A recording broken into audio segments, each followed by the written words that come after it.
This is ANN News Brief.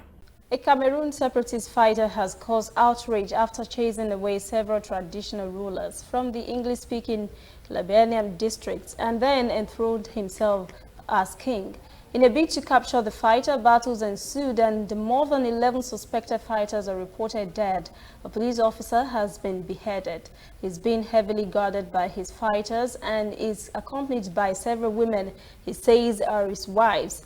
Kakaha Oliver says he is the only king of the district. Recently, Oliver's fighters attacked and chased away many local traditional rulers and notables. He said they supported the central government in the war to make the north and southwest regions independent from the rest of Cameroon and its French-speaking majority. At least 2 of the traditional rulers were killed. Early this month, Cameroon's President Paul Biya organized what he called a national dialogue to solve the separatist crisis that has killed close to 3,000 persons since 2016. Separatist groups on social media called the dialogue a non-event and refused to participate. Sudanese activists are calling for a nationwide mass protest to demand that former President Omar Al-Bashir's National Congress Party be disbanded. The Sudanese Professionals Association, which spearheaded the uprising against Bashir's rule, says the protest being scheduled for Monday will also renew demands to step up an independent investigation into the deadly breakup of protests in June.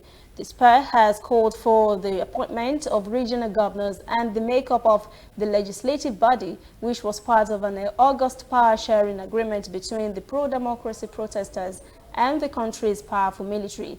The transitional government has previously said it would postpone appointing the governors and the legislative body until peace had been achieved with the country's rebel groups, with whom it began talks earlier this month.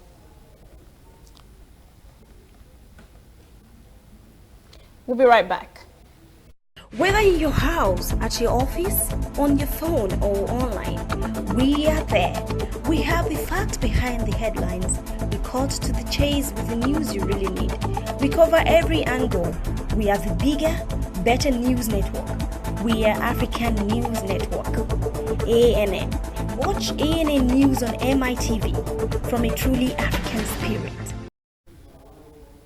Russia has been courting African countries for some years now and is working to showcase some nitty-gritty parts of its re-engagement with the continent. This week, President Vladimir Putin will host dozens of African leaders in the resort town of Sochi in a 2-day conference. This is going to be the first major gathering of African leaders in Russia since the Soviet Union collapsed almost 30 years ago.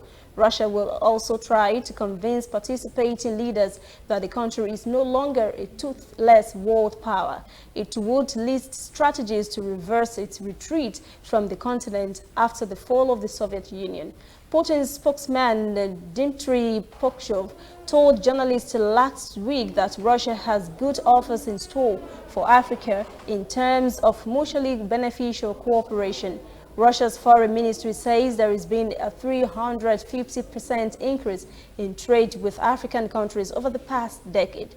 Russian companies are now involved in some big projects on the continent, including the building of Egypt's first nuclear power plant and the development of massive raw material deposits in Zimbabwe in a $3 billion arms for platinum deal. At least 10,000 politicians and businessmen from 35 African countries are expected to attend the Sochi summit. That is the ANN News Brief. For details on these and other breaking stories, visit our website, annafrica.news. Conversation continues on our social media platforms, Twitter, Instagram, and Facebook at ANN Africa TV. I'm Lucy Adeyemi.